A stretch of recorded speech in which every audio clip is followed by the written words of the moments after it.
Yo, what up, everybody? This is Spectator Sporting, another quarantine edition. We got two special guests in the building with us. We got James Black. What up, James? What up, bro? And we also got my main man, Bird, in the building. What's happening, Bird? Peace to the gods, you know the million. Yeah, peace to the gods. Adi Wallet, what's up, partner? What's happening? Oh, man, I'm happy to be here. Man, we talking Bulls basketball. The NBA is coming back at the end of July, but the Bulls are not invited. So we got to talk about what are they going to do for next year. So let's just jump right into it. We're going to talk about the Bulls roster, coaching, and whatever else with the Bulls. Let's talk about the roster first. Number one player on the Bulls right now, we could all probably say, is Zack LaVine. Zack LaVine put up 25.5, 4.8 rebounds, and 4.2 assists a game. Pretty good numbers. But I'm going to start with you, Bird. Is Zack LaVine good enough to be the lead guy on a playoff team for the Chicago Bulls? I think he's good enough to lead us to the playoffs. I mean, like to be the leader on a playoff team, but I don't know about leading us as the man to a championship. But yeah, I think the answer is yes, though. He's good enough to be the lead dog on a playoff team. But, you know, Zach needs a little bit more, I think he needs more coaching, you know what I'm saying? But we'll get to that. But absolutely. Yeah, yes for me. What about you, James? What do you think? Is Zack LaVine good enough to be the lead guy on the playoff team and lead the Bulls to the playoffs? Oh, yeah, definitely. He's shown us that he can score. Defense is questionable, but that's about 80% of the league anyway. So as long as he can bring that offensive and get a little better on the D and pass the ball a little more, he definitely can be the leading guy on this Bulls team, definitely.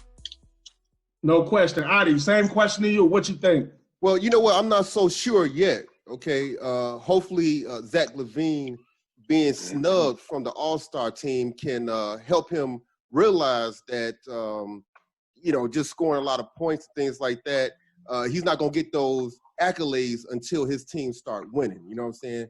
And I hope he don't end up like Carmelo Anthony, scoring plenty of points but losing plenty of games. We know Carmelo, he only made it past the first round twice in his 17-year career. And, Zack LaVine, we see him, he can have the ball for 10 to 15 seconds and hit a very difficult shot. But getting guys like Wendell Carter Jr. and Lauri Markkanen involved through pick and rolls, feeding them in the post, spotting up and cutting around like Rip Hamilton will boost morale and build some chemistry on this team.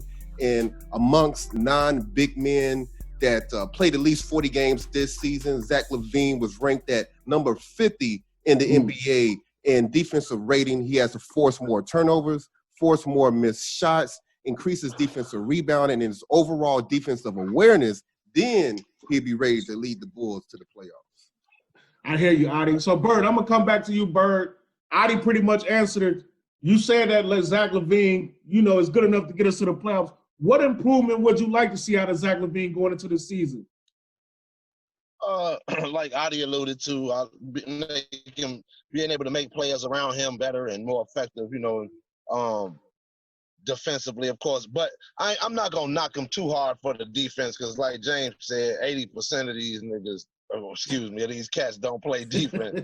So, it's like his defense ain't no worse than, I can run off DeMar DeRozan and Harden, just some of these top two guard guys in the league. I feel like everybody's not going to be a defensive, you know what I'm saying? You never heard nobody talk about Reggie Miller's defense or never heard nobody talk about Drexler's defense and shit, like these guys they got buckets. They did what they did. So I'm not going to knock him for not being a all-around, but, those things do need improvement. But I think that playmaking and making people better around him is his number one thing, Absolutely. That's my biggest thing, too. Like, find a way to use your teammates, get them more involved, because the more he gets them involved, the easier it will be for him to score.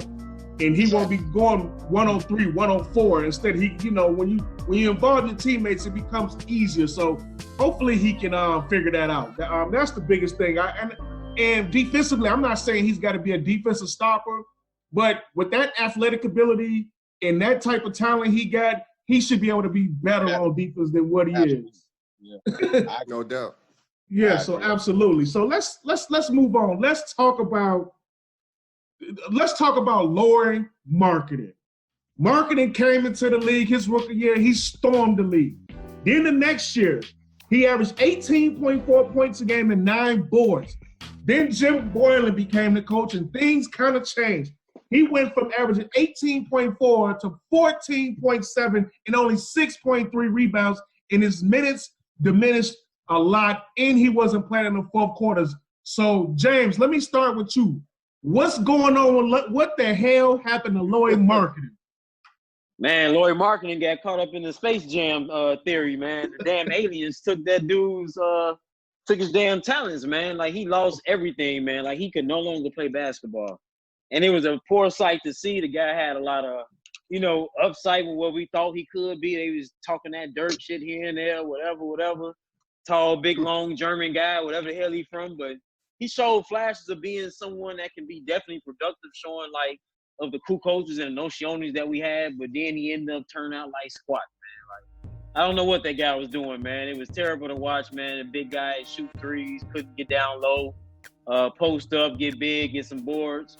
It was just bad to see, man. And hopefully a new coach can help correct that, man, for us. Absolutely. Bird, what the hell happened to Lauri Markkanen? I think first and foremost, Jim Boylen happened to him.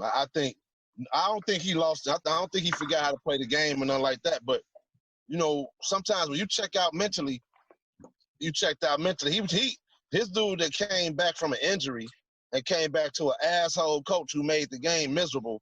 I feel like, so now that motivation, like, he already coming back from the injury. You got to push yourself, to get past even the mental hurdle of that. But this dude making it, like, I just feel like Jim Boylen, to me, was the biggest common denominator in how because he was an aggressive player. I remember seeing him, like, the matchups with Porzingis, like, okay, he coming, Right. And he would step up against the guys at his position, but Boylen, it seemed like Boylen came and told this guy, you're not, your role, it's Boylen came and really, he made it hard to watch basketball.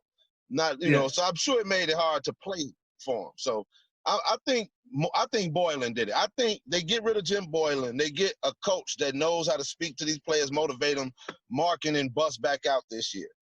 Absolutely. I hear you, Bert.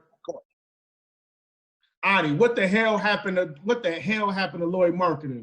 Well, you know what? He had some bad luck with injuries, all right? He did miss 15 games this season due to a pelvis injury.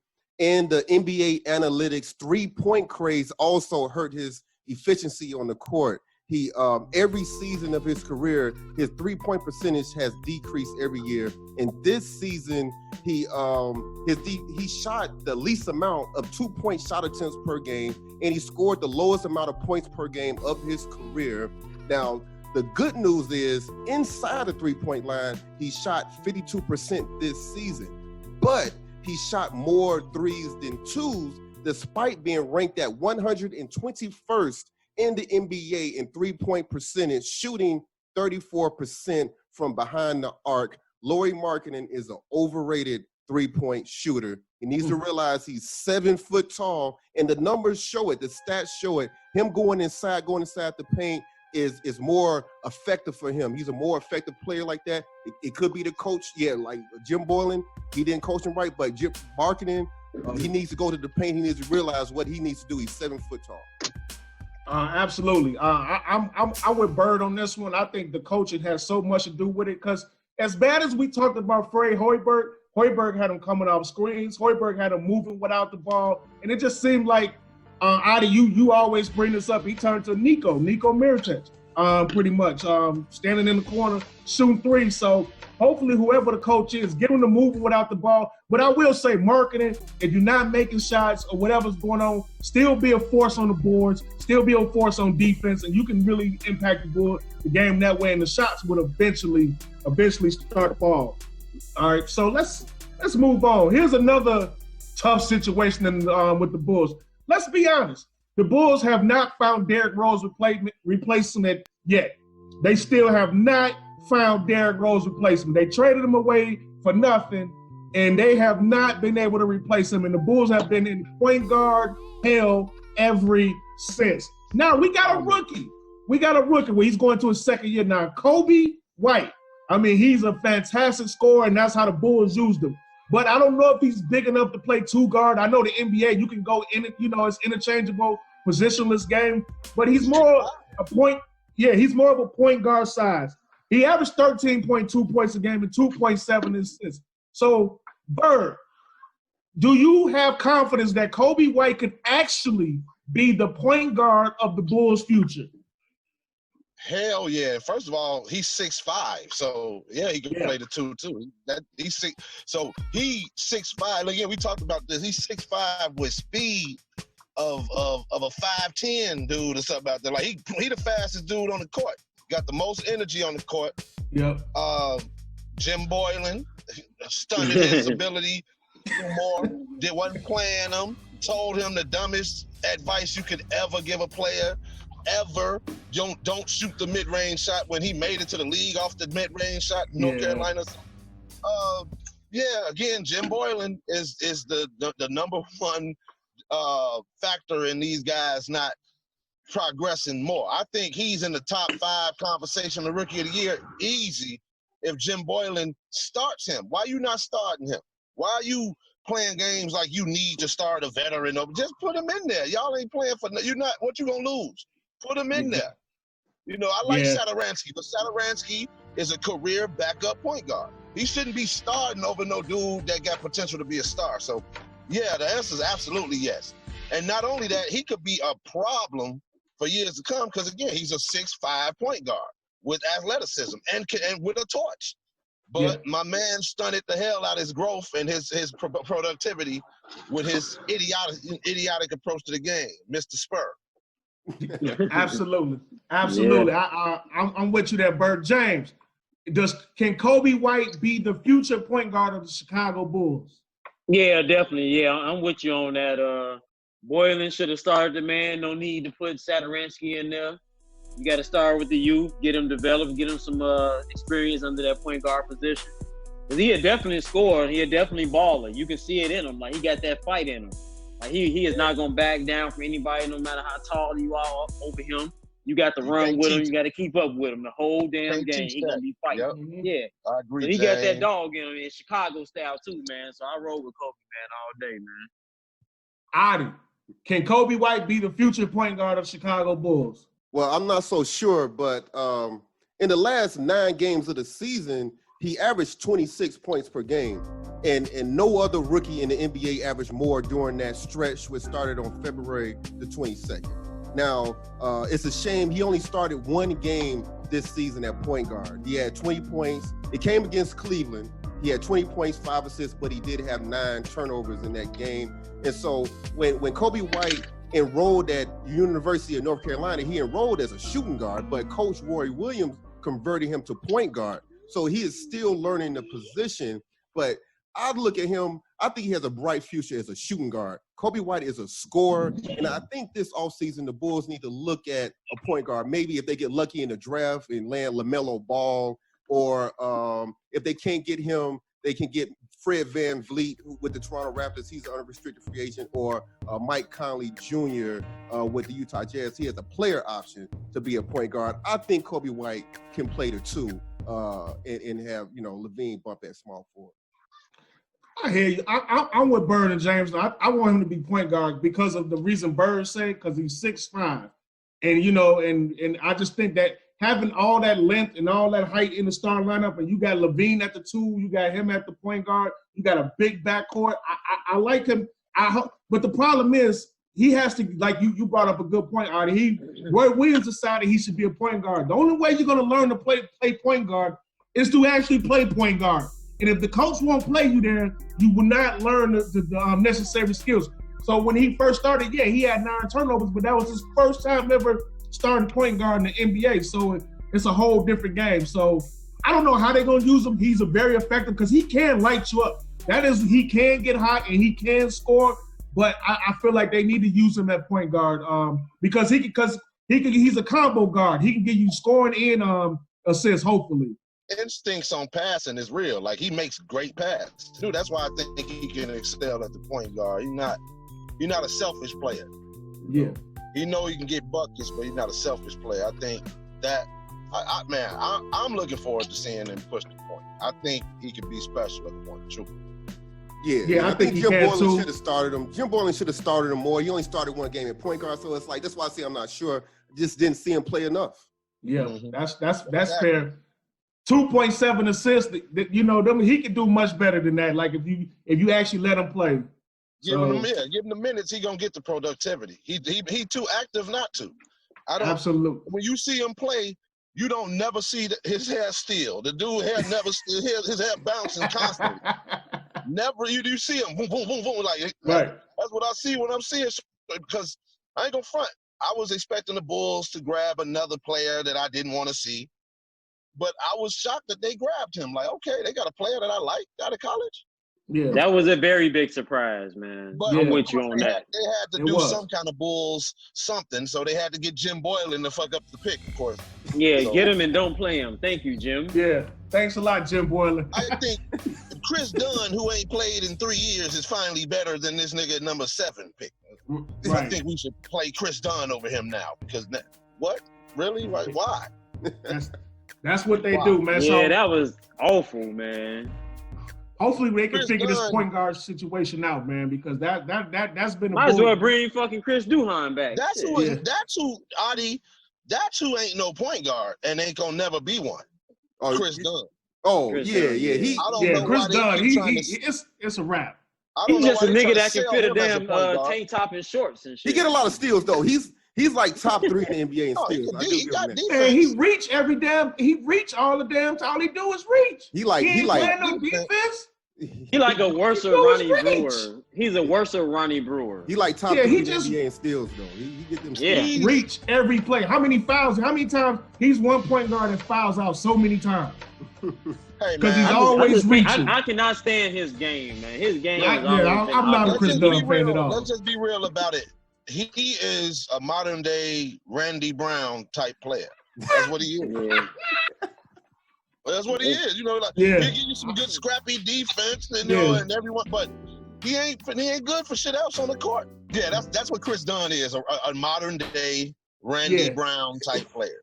Chris Dunn is definitely not the answer. So we talked about the players. So I think can we all agree? Now if y'all disagree, y'all can step up. The 4 players that should be back, we think, is Zack LaVine, Lauri Markkanen, Wendell Carter, and Coby White. Is that fair to say? Yeah. Okay. Yeah. Okay. So James, besides those 4 players, is anybody else worth bringing back on the Bulls, or should we try to trade and make moves on the rest of those guys? I would say Gafford, Daniel Gafford. I like his energy. Mr. Dunk You. Yeah, he nice. Outside of Gafford, man, I don't know, like them 4 or 5. Yeah, that's about it, man. This team, I can't even remember half these cats that was on there, dog, to be honest with you, man. It's a lot of, like the Shaq Harrison, I guess he was all right, but yeah, man, just get us a whole new, the rest of the 7 to fuel the roster. Just Thaddeus Young, I ain't quite sold on a lot of these guys, man, outside of them 4 to 5, man. Well, Thaddeus Young is a solid vet. He need to be on like a good team. He need to be on like a winning team. Like he does us no good. Yeah, he need to go somewhere else. Bucks or something with them guys or somebody. Yeah. So, Burr, you agree? Anybody else on the Bulls worth keeping? I actually like. I mentioned him earlier. I like Satoransky. I like him as a backup point guard.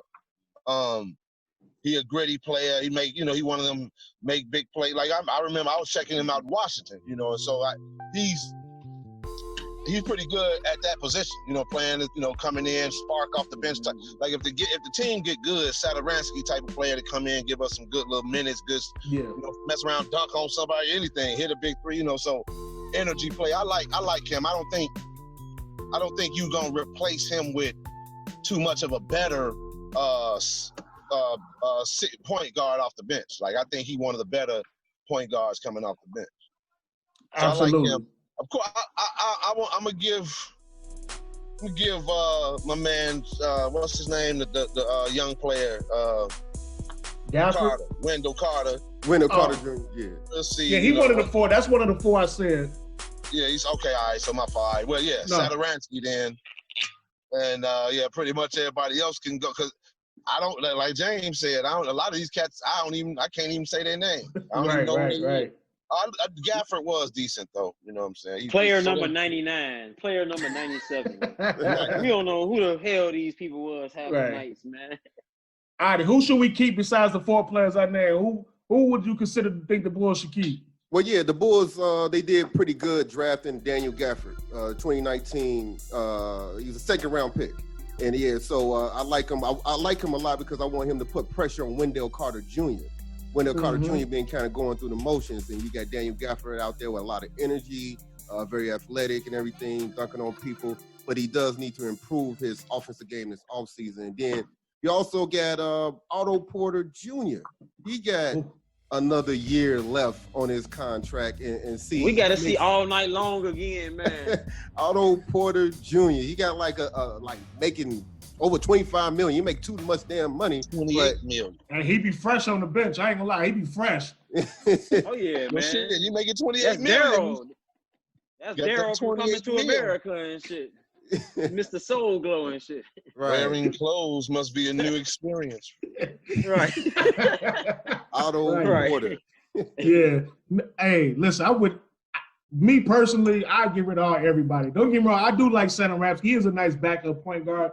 And I like Gafford, but I don't like him that much where they, if the Bulls decide to trade him, they get rid of him. Like, it's really, like y'all said, man, I really don't know. The team was a terrible team to watch. If you watch the Bulls on TV, it was awful. It was some of the worst It was like watching a high school game. The crowd was not into the game. It was awful. It was just terrible basketball being played by the Chicago Bulls. So you got to remake that whole roster besides those 4 players. And out of those 4 players, none of those guys are number 1 options that's going to lead you to the promised land. So the Bulls they got a long way to go with that roster. Yeah, they gotta make the team attractive to big time free agents again. You do. I mean, because again, like we was blessed to come up and had a Jordan era, right? But the thing with the Bulls is we just been lucky 2 times in history. We lucked up and got Mike, and that led to 6 championships. Then after Mike left, we were horrible.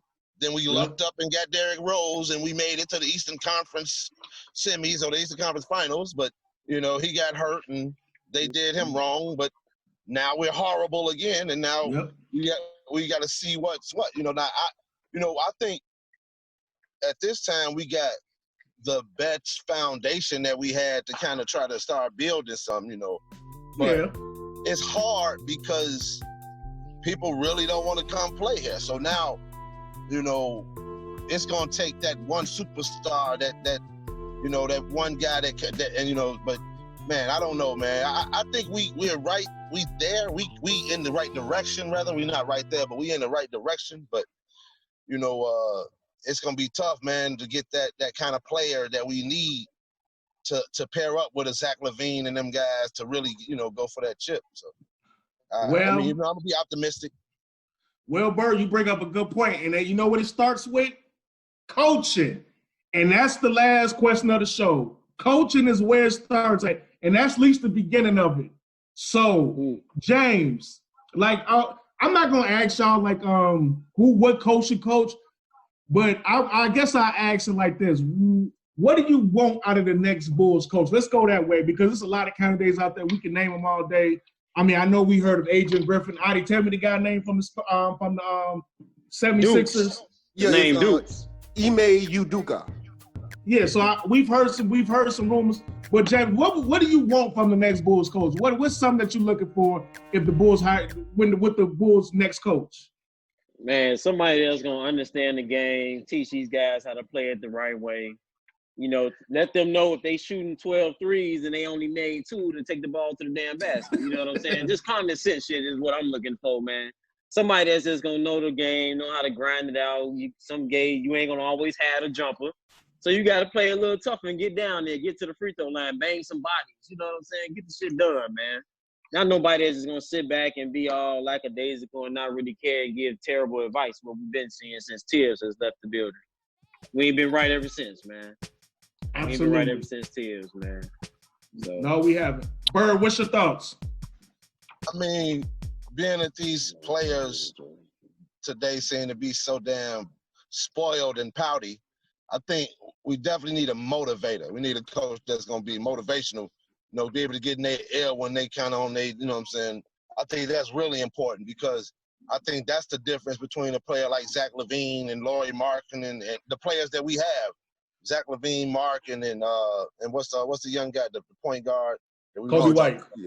Yeah, Coby White. Like Coby, yeah. So I think that's the difference between players like that, just kind of getting their confidence to another level and going, like that coach that just give them that extra motivation and, whatever, So I think that's really important. I don't think they necessarily need an X and O's guy as much as they need a motivator, somebody who can inspire them to go out there and do their thing. Absolutely. Adi, same question to you. What are you looking for in the next Bulls coach? Well, I think first thing the next coach got to do is get in the head of Zack LaVine. He's the leader of the team. So he's going to have to convince Zack LaVine that, hey, man, he was pissed off he didn't make the All-Star team and tell him, like, look, you didn't make the All-Star team because your team didn't make the playoffs. Y'all was losing. So, look, man, you want to win, you got to help Lauri Markkanen. You got to help build his confidence. You got to help Wendell Carter Jr. build his confidence. And Coby White, man, he can score almost as good as you. He can be, so, build him up too. Then we're going to have to see who we're going to get in the draft, who we're going to get in free agency and things like that. But the number one dude is Zack LaVine. If he can convince him to, play more team ball, put some more effort on defense and things like that, I think this coach will have success with the Bulls. I mean, all y'all bring up great points. I'm just looking for a coach that know what he's doing, that know how to handle players, that know how to talk to players. In the media too. How you talk about players in the media is a very big thing with a lot of these players too. So just, and Bird brought it up, like in today's culture, in today's NBA, you got to know how to talk to these players now because they'll tune you out and they got so much power. The minute that you start doing something left field, they ask for a trade and they get on out of there. So you got to be a communication. A coach that knows how to communicate with his players, I think, is going to be the biggest thing that the Bulls need. So we shall see. We shall see. So hopefully the Bulls learn from this. They've been bad a long time. They've been bad for the last few years now. They've been real terrible. They've been number 7 pick. The NBA is coming back. They're not being invited. They're not playing no more. So this that's motivation for next season. And whoever they hire, I hope they're ready to go. And whoever they hire, they got their hands full. Let's just be real, because it's a lot of work they got to do. A lot of work. They need to hire Jackie Moon in this piece, man. They got a lot of work to do. So let's get tropical, baby. On that note, I want to thank James, Black, and Bird for being on the show today, man. Spectator Sporting. We appreciate y'all, man. Good show, good insight. Adi Wally, man, once again, man, partner. You know what I'm saying? It's all good. In the meantime, in between time, y'all been watching Spectator Sporting. We out. And a timeout here from Jim Boylen. What are you doing? I've known Jim a lot. Like, what? Seriously, like, what strategy are you talking? It's a 25-point blowout. There's 1:04 left. It's Super Bowl Sunday. I want to get out of here.